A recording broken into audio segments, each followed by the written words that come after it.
No more cheering. Hey, my name's David. I'm one of the pastors here. We're glad you're with us. We're in a series that's asking one of the most important questions our culture has asked in thousands of years. The question is being asked on the media that you watch, on the news channel that you watch, on the types of subscriptions you're reading. It's all being asked inside the church, outside the church, for people who love God, people who detest God, people who are unsure about God. The question is this: can we really know God? As I asked you a couple of weeks ago when we kicked this series off, the best way to get to know a person is to do what? Spend time with them. And when you spend time with them, you get to see them in various environments. You also get to hear them tell you who they are. Their words, their deeds, their behaviors, their actions, their relationships. And that's what we're learning about Jesus. All throughout the Bible, we're focusing primarily in the Gospels. Jesus tells us who He is. Jesus says, I am. He talks about a lot of different things. Today we're going to talk a little bit about what it means to know God's care. And the imagery that gets used in that scripture in John chapter 10 is Jesus says, I am the good shepherd. And He's got all of this imagery going on that was very common in that particular day and time, but I would argue is not so common in Mesa, Arizona. When was the last time on your way to church you stopped and watched the sheep? It's just not happening, right? But I got to do that when I married Tammy. Not because she owned sheep, but in Rockland, California, that's outside our house, a block away. What they do is, well, they have a lot of rolling hills, and California has all these different stupid rules and stuff. And so to keep those clean and to save the environment, what the city did is they contracted with a local sheep herder. And he moves his sheep from pasture to pasture every day. 365 days a year. And they just graze. How many of you know sheep like to graze? Yeah. And they just graze. And here's what's funny. Like, we would be out riding our bikes or walking our dogs or something, and there would be cars lined up and stopped. People were fascinated by watching the sheep. You just don't get to see it that much. And then he had his sheepdogs. But the one thing I learned about watching that thing over several years living up there is this: without that shepherd, that shepherd is the primary source of life for those sheep. He's the one that would move the fences across the roads and make sure that they got safe from one pasture to the other, got them out there. He'd already gone into the pasture ahead of time where they was moving into to make sure it was free of rattlesnakes, to make sure that it was free of certain pestilence, to make sure it was free of certain thorns and all of that stuff. And in all this imagery, we hear Jesus talking about He is the good shepherd. Now, back in Jesus' day, sheep were very, very common. In fact, they're still very common in the Middle East and in Northern Africa. There's still a lot of shepherds and sheep herders. And as the towns were being built, what would happen is the shepherds would sometimes bring their flocks in at night. And they would have these little community pens that looked a lot like this. And what they would do is they would go into that little opening, and then basically what that doorway looks like in the back is it would just open up. It was basically an area between a couple of buildings. And so the shepherds would pay a fee, like a homeowners association fee, so to speak, or timeshare if you're really feeling bad about yourself. And then they'd have a watchman that would close that gate, and then he was hanging out in that little open area, and nobody could come into there if they weren't a shepherd of one of the flocks. Now they had problems though. They would have thieves who would try and come in. What would happen is thieves sometimes, if there was an open wall, would climb over the wall and try and steal the sheep, try to take them. But the shepherd would be there and they would watch these sheep, and then they would keep the sheep in there, and in the mornings they would take them out and lead them to the fields. But while they were in there, the shepherd did a bunch of things. The shepherd would go and he would look at his sheep and he would talk to his sheep. He would check his sheep for parasites to make sure that they were still healthy. There was all kinds of stuff going on, and the sheep would move in and out. And Jesus uses this imagery of sheep. It was very common there then, but to draw the analogy or the parallel between people and how we go through life, and the things we struggle with, and the things we try and do. So if you want to grab your message notes out of the middle of your worship folder, very important phrase right there that applies to all of us. A little bit like sheep in this sense. People are constantly moving between a search for familiarity and a return to security. Now what I mean by a search for familiarity, we're looking for something new, but it's very much like what we're comfortable with. You think I'm overstating this? Let me give you a couple of examples. How many of you could go to your favorite Starbucks or your favorite restaurant, and before you even order, the server's already making that? You know what you like because it's familiar. You're going in there. How many of you, as a rule, sit in the same seat or seat section in church every week? Except you can't do that here, as Jim reminded us, we're in a different place every week, it seems like, for about 3 more weeks. And then at Christmas, how many of you get, say, 3 gifts that are essentially the same type of thing? Because there's all that familiarity. And so we're looking for the familiarity that's a little bit different, and we run back to our security. And yet the pastures also represent a sense of adventure.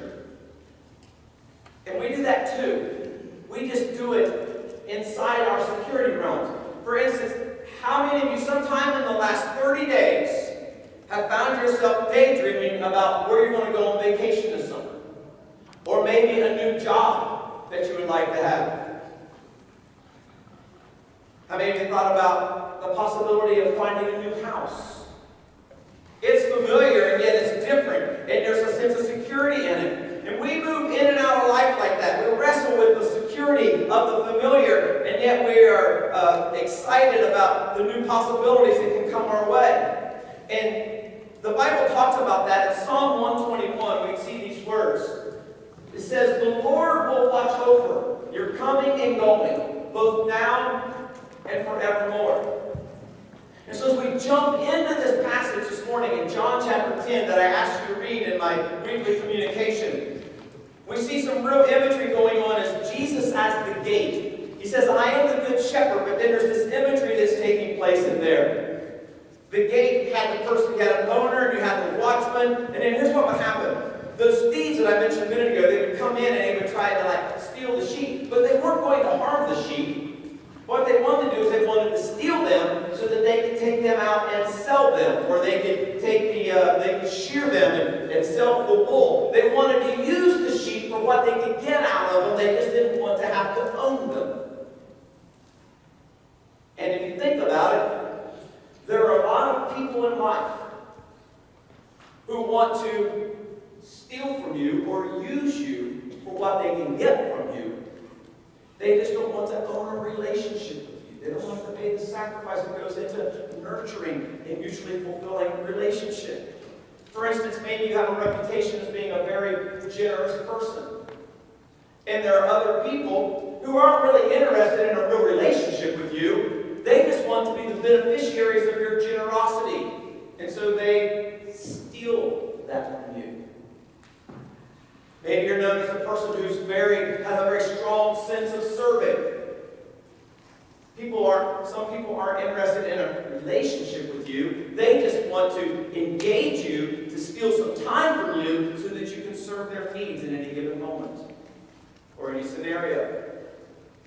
Maybe you're a very popular person in certain circles, and folks don't really want to have to earn their own path. They just want to borrow from your popularity, so they'll steal that from you by trying to align themselves next to you in certain settings.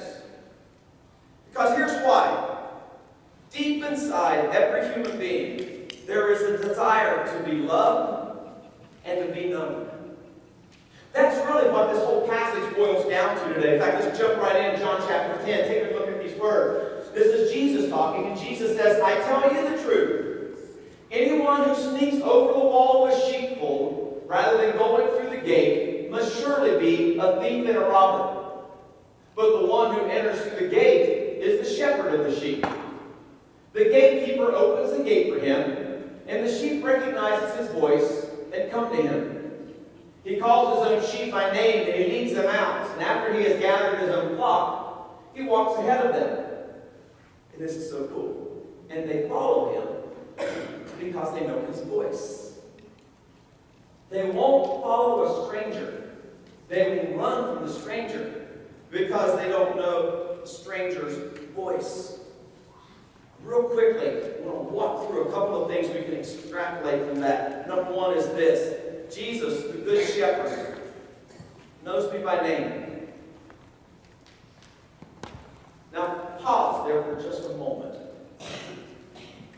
Wherever you are in life, whatever your history, whatever the things that frustrate you about yourself, the things that you think about when you're in the shower or you're on a long drive across the desert, but you don't really like to talk about with other people.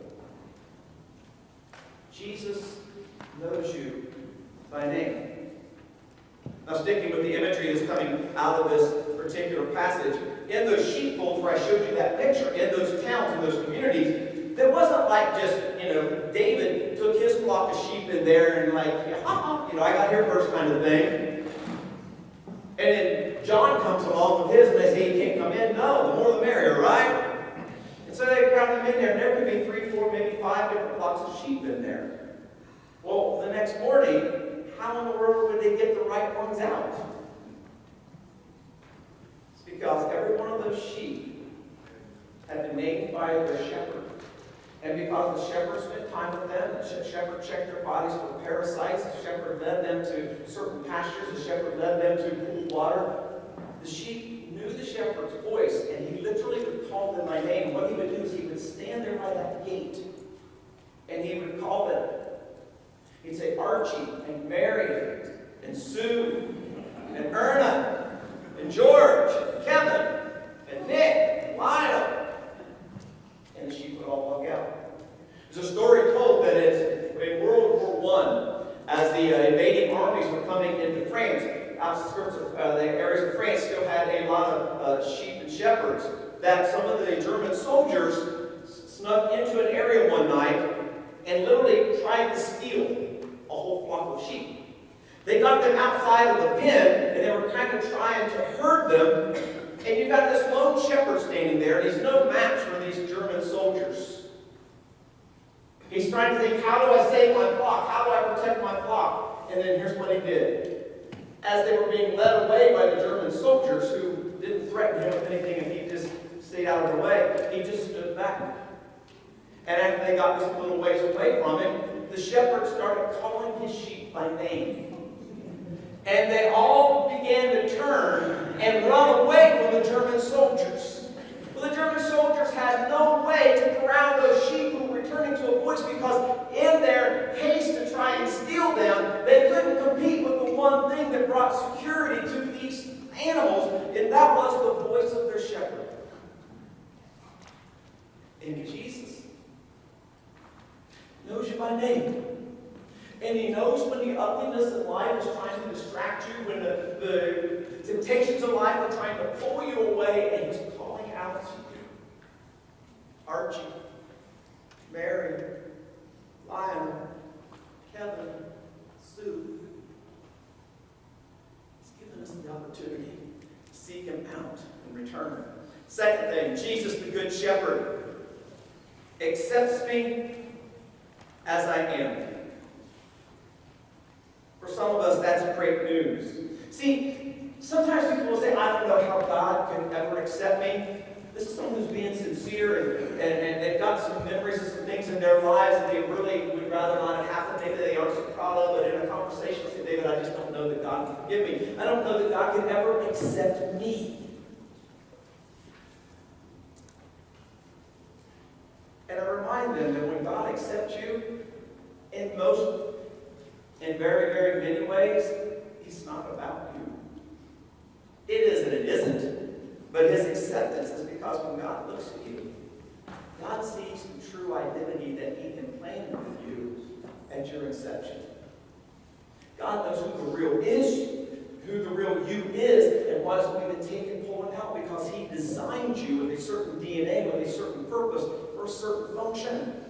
Maybe some of you in here, maybe you've got a great sense of humor. And God says, fantastic, I gave you that because I want you to go through life and make people smile. Or maybe you're been called somebody who inspires others, and God says, great, I gave you that. I want you to go through life, and I want you to bring out the best in other told David, I'm sensitive. God's going, great, I made you sensitive so that you can share compassion in life that keeps hurting people going. Or maybe you've got a certain sense of wit or a certain intellect, and God says, fantastic, I want you to lead people.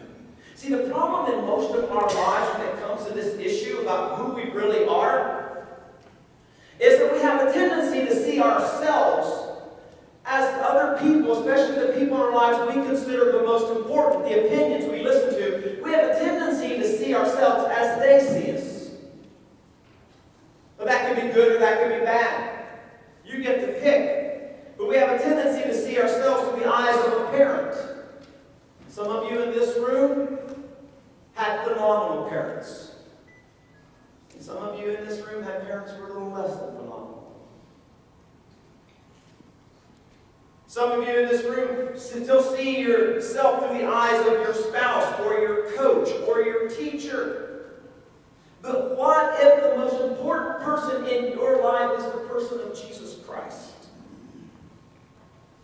Jesus sees us not just as we are, but as we are designed to be.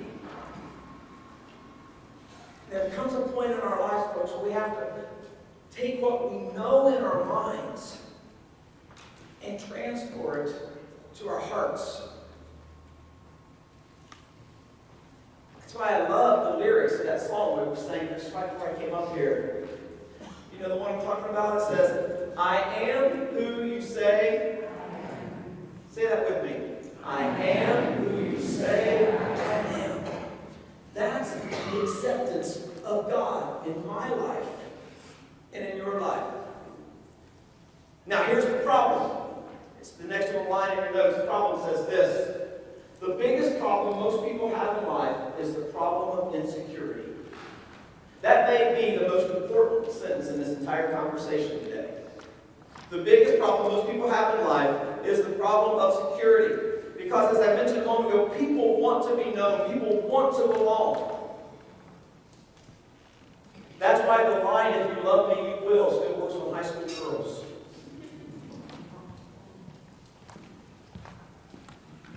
Because they want to belong.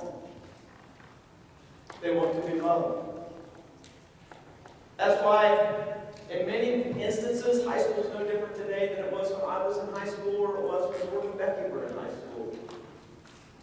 Kids still struggle with promiscuity, underage drinking. The names of the drugs have changed, but drugs as a substance is still an issue. And then what happens is we carry those same issues of insecurity into our adulthood. The substance just changes.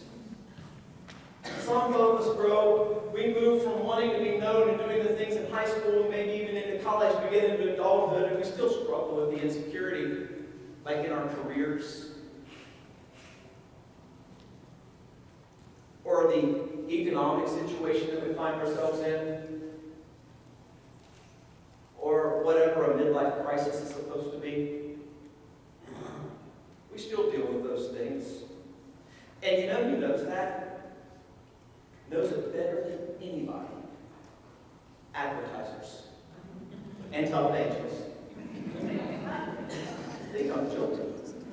How many times you hear a televangelist say, send me $25 and I'll send you an anointed cloth of God for your healing or for your financial situation. Save your $25, ask God yourself. Get involved in a small group, have your friends lay hands on you. Keep your money, they're lying to you. Advertisers do the same thing. Advertisers tell us if we want to belong, if we want to be good, if we want to be recognized, if we want to belong, we will shop at this store, we will buy that kind of car, we will wear those kinds of jeans, we will develop a taste for those kinds of shoes, we'll attend those kinds of events. They tell my senior adult friends, and some of you in this room, if you really want to be everything you can be in your retirement years, tell your doctor to get you this kind of drug. Advertisers know we are insecure, and they feed on our insecurities. And then what happens is parents raise children in light of their own insecurities.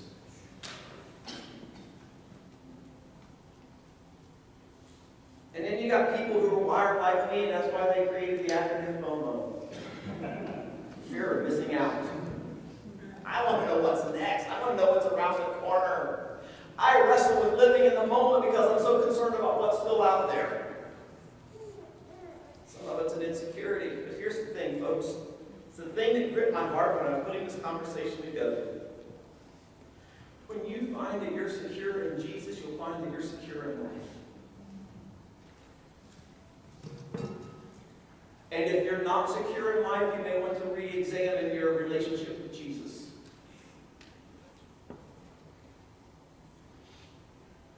Simply saying those words. You are chosen, not forsaken. I am who you say I am. Thought number 3, Jesus the Good Shepherd changes me.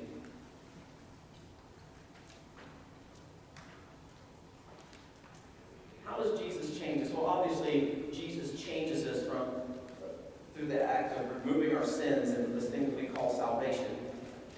But more than that, think about this. That little line right underneath that. What do you fear most in life?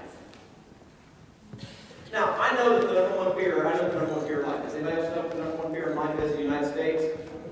Public speaking. The fear of public speaking. Just ahead of the fear of spiders. But if you move beyond, I don't mean to minimize this if you're a person who struggles with public speaking, but if you move beyond the more surface type of things like spiders and public speaking, and clowns, by the way. There are some other things. I was reading about this. Here are 4 primary fears that are deep-seated in people's lives that they really struggle with. Fear of failure. There are a lot of 42-year-old men and women out there who won't go through that gate and leave the secure and the familiar to explore the next chapter, the next pasture, because they're afraid of failing, so you get paralyzed where you are. Fear of old age. Some of you left that behind years ago. Good for you. But more people than you can imagine. Fear old age. They're afraid that they'll lack the necessary financial resources in retirement. They're wondering if their children will care enough to stand with them and love them in their twilight years. That's a really deep-seated fear. The third very deep-seated fear is broken relationships. Maybe even this morning, sitting in this room, your marriage is on rocky ground. The spark's just not there. The relationship's been treated too casually and callously. There's pain and there's heartbreak and there's damage that's been accumulated over the years, and you don't know whether or not your relationship's going to survive. You're afraid. Here's the fourth of those big, deep-seated fears: your child's future. Many parents are in the grip of this kind of fear in relation to their children. It's hard to deal with because it's difficult to name. We're afraid of their lifestyles. We're afraid of the temptations that are out there. We're anxious about the vocation they choose, or the spouse that they'll pick, or that another world war will come. Real fears. Wouldn't you agree? And whether it's these 4 deep-seated fears or some of the other fears that we were joking about just a couple of moments ago, there is one uniform way to overcome your fear. The next thought there. If I can name my fear, I can then face it directly. Because if you can name your fear, you can call it out to God. You can ask for His protection. Maybe in your own life, it's stuff that you don't really say out loud, but you wrestle with lust, and you're afraid that lust is somehow going to consume your life and lead you to the point where you make bad decisions. And if you can just name that fear to God, or maybe in your other parts of your life, you're starting to walk that fine line that represents compromise for you. With your family, with your job, with your church, with your employer. But if you can name that fear and call it out to God, maybe even share it in your connection group. That's why it's so important that us. Maybe it's a certain degree of business competition. Maybe it's the risk of losing your integrity because of that business competition. If you can name that fear. Because here's what I know. When you can name the fear and you can face it directly and you can call it out to God, then what happens is facing the fear leads you to a life of obedience. Very few people who face their fears and call them out get stuck there. That's why ministries and programs like Celebrate Recovery or AA or NA actually have high success rates. People are naming their fears. And here's the question we all have to answer. Every one of us here in this room this morning, and every one of us has imagined what we're going to be a month from now, or 6 months from now, or a year from now, and all the other people who might consider joining us in the 85205. If facing your fear and calling it out directly and lifting it up to God is the key, why doesn't that happen more regularly and commonly in churches? Because in churches in North America, the sheepfold is no longer a safe place for a sheep that is hurting. It's got a parasite that's struggling. Maybe it's gone deaf and can't hear the shepherd's voice. And somehow, folks, we've got to ensure that for hurting people and scared people and fearing people, that Connect Church is a safe place for hurting sheep and scared sheep and broken sheep and limping sheep and deaf sheep to find hope and help and healing, to find acceptance, to know and be known, to overcome their insecurities and find the source of security through Jesus Christ. And just for the record, you and I are the visual image of Jesus Christ to most people around us. Now, all of that comes from understanding who Jesus is as the gate. And I don't have as much time to do the door, but let's walk through it. Jesus as the door. John chapter 10, verses 7 through 11. So Jesus said again, I tell you the truth, I am the door for the sheep. All the people who come before me were thieves and robbers. The sheep did not listen to them. I am the door, and the person who enters through me will be saved and will be able to come in and go out and find pasture. And a thief comes to steal and kill and destroy. But I came to give life, life in all its fullness. I am the good shepherd, and the good shepherd gives his life for his sheep.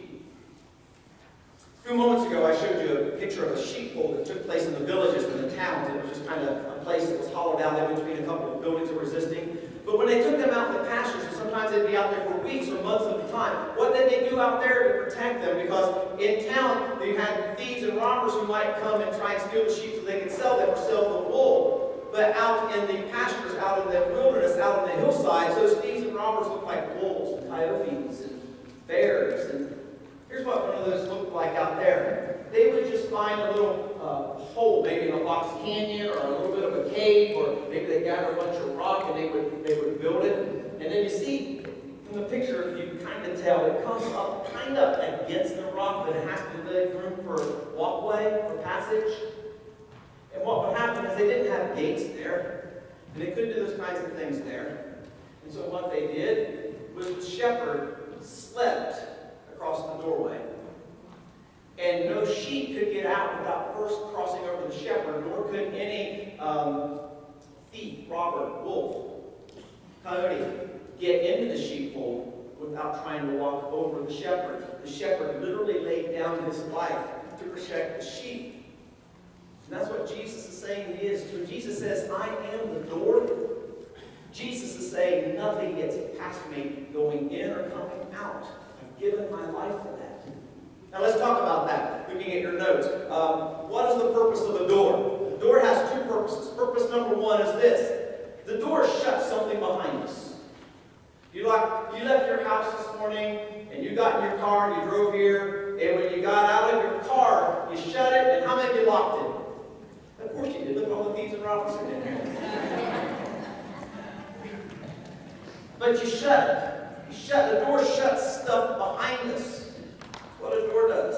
And Jesus is saying, hey, I want to shut the door on your past. I want to shut the door on your past lives, your past sins.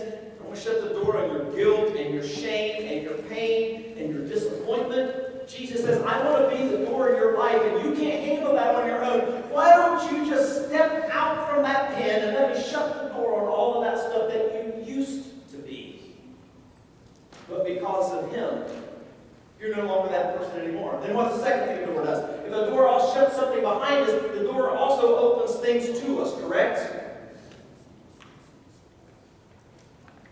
That's why in John chapter 10, verse 10, he said these words, I came, here's what Jesus is opening up to us, that you may have life and have it how? Mediocre?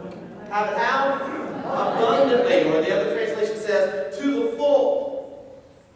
Jesus says, I want you to have life. I want you to have abundancy. I want you to have it in your relationships. I want you to find freedom and liberty, joy and peace and hope and strength. I want you to be able to serve others freely and fully. I want you to have lives that are full of security and victory and liberty. She says, I'm opening all of this to you. But as I open this to you, you step through. I also have to shut all the ugliness behind you. Here's a second thought there. Jesus, the Good Shepherd, in that process, protects us and sustains us. Now, following that parallel of sheep in our lives, using this imagery, Philip Keller, when he was visiting in Africa and researching some stuff, actually found himself on a tourist group, and he stopped because he'd never seen shepherds and sheep before, because he was from Mississippi. Not a lot of sheep in Mississippi. And he said he took more pictures of sheep and shepherd than anything else he did on that tour. But he says he actually talked to some of the shepherds and some of the people. When he hung out with them, he said, here's what I learned. He learned 4 things that sheep have to be free from before they can actually enter into a pen, lie down, and rest. One we've already talked about. They have to be free from fear. They have to believe that they are safe and secure inside of there. Number 2 is they have to be free from friction. You know that sheep are mean to each other? I have a friend who was writing a book on this kind of stuff. And she said that she actually went and spent some time with some shepherds. And as they were walking, here's basically the shepherd's entire day. Usually they don't have other people with them. Don't bite him there. Don't sniff her there. Don't kick him in the head. Get back in line. Like all the vocabulary centered around that, because sheep just don't always get along with other sheep. They also have to be free of parasites and pests. And then here's another thing about sheep. To sleep well at night, sheep have to be free from hunger. Now let's just real quickly. We've already talked about the fears in our lives that we have to be free from. What are the things that keep you awake at 2 o'clock in the morning that you're afraid of, that cause anxiety in your life? What about the friction in your life?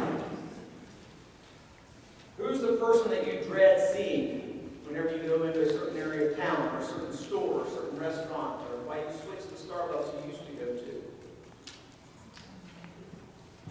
What about the parasites and pests in your life? By that I mean the things that bother you, bug you, irritate you. What are you really hungry for? I know it's getting close to lunchtime. Hang on here. But we have more than physical hunger appetites, right? Some of us are hungry for attention. Some of us are hungry for meaning. Some of us are hungry for purpose. Some of us are hungry for a little bit better financial picture. All that comes into play here. And when you focus on the shepherd, you see him guarding the doorway of your heart. When he's guarding the doorway of your heart, he's guarding the doorway in your life. And nothing comes in and out of your life that doesn't first pass through him. Anybody know who this is? Next slide, LJ. You know who that is? Some of you want to President Grover Cleveland. No, it's not. That is a man named Ira Sankey.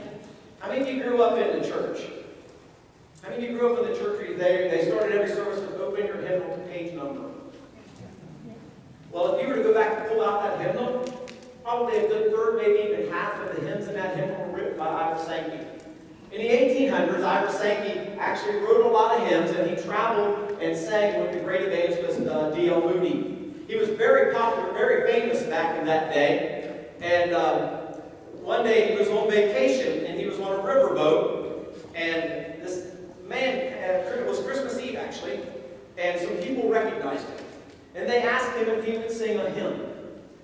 And he picked the hymn, Savior like a shepherd lead us. Some of you are familiar with that. It's got the stupidest melody line, but it's a very...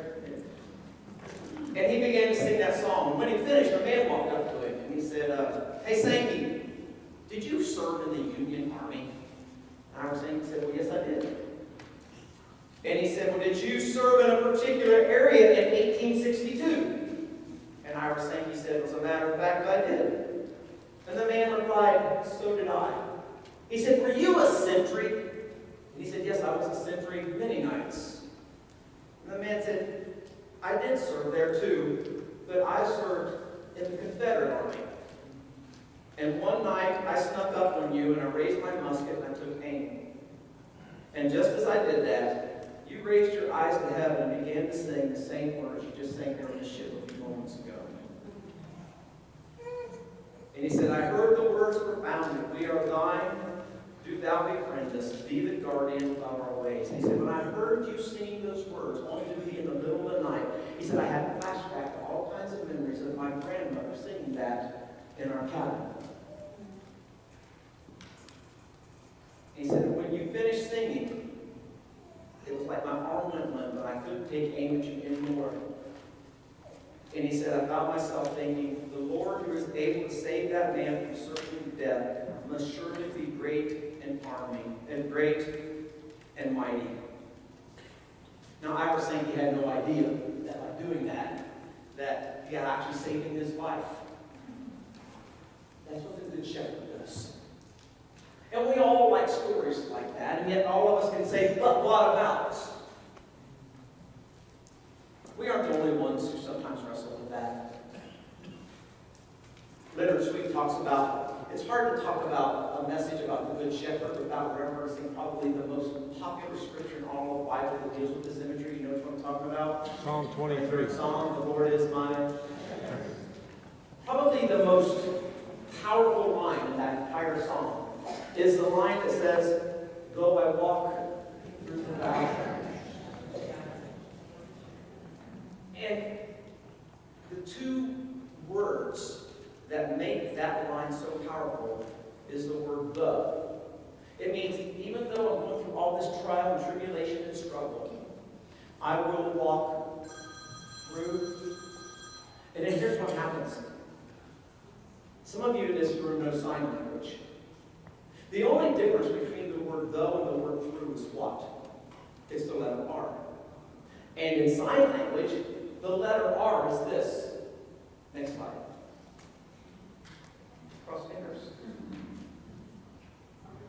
Now, after Jesus had been resurrected and the church began in Jerusalem, Christians were under heavy persecution. They were walking through the valley of the shadow of death because they were killing Christians right and left for sport. And what Christians started doing, if you picture Jesus on the cross like this, is Christians started, as they would walk through things, to show their camaraderie, they would cross their fingers and go like that. And when they were going through the valley of the shadow of death in a Roman Colosseum with lions, or when they were being tarred to become human torches for the pleasure of Nero, when they were being beheaded because they wouldn't renounce Jesus, it was very common to see Christians in those settings looking across at one another where they couldn't say a word and just doing this. Now, in American culture, when do we do this? Good luck, wish, I bought that lottery ticket, it's like $700 million. Oh, my son's shooting the last foul shot, there's 2 seconds left in the game, if he hits it, we win, if he misses it, we lose. It's another baseball season. Maybe the Diamondbacks. I saw them play yesterday against the Giants. That was a good look.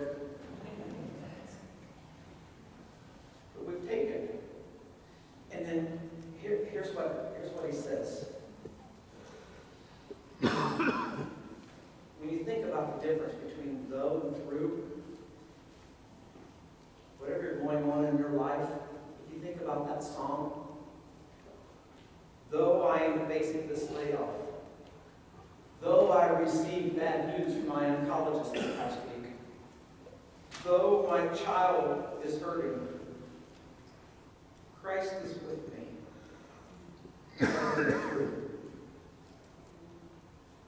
Because that other song we say says these words, because I'm a child of God. Yes. Father, thank you for sharing this experience with us this morning. I don't know who in this room is living in the though, and who in this room is living in the through. It's a fine line. I don't know who in this room is struggling with insecurity and at what level. I don't know who in this room is struggling with the issue of being accepted. I don't know who in this room is struggling with the fact that you actually know their name and you understand them and you accept them. But here's what I know. Every one of us in this room are constantly needing you to change us. To change our fears into hopes. Change our dreams into realities. To change those memories of shame and guilt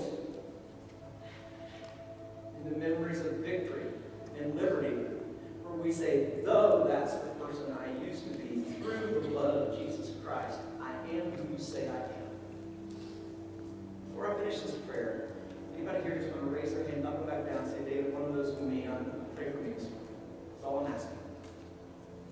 Yeah. So God, you saw the hands, you know the hearts. You know them by name. Maybe God, as I'm praying this prayer, somehow, the supernatural work of the Holy Spirit, my voice, all of a sudden in their ears sounds like your voice. As you're whispering their name, and you're calling them out, you want to shut the door on things that are behind them and open the door to new possibilities, to a new way of living, to new hopes and expectations because of what Jesus Christ has done. God, you are the good shepherd. We honor you, we love you, we give you all honor and glory.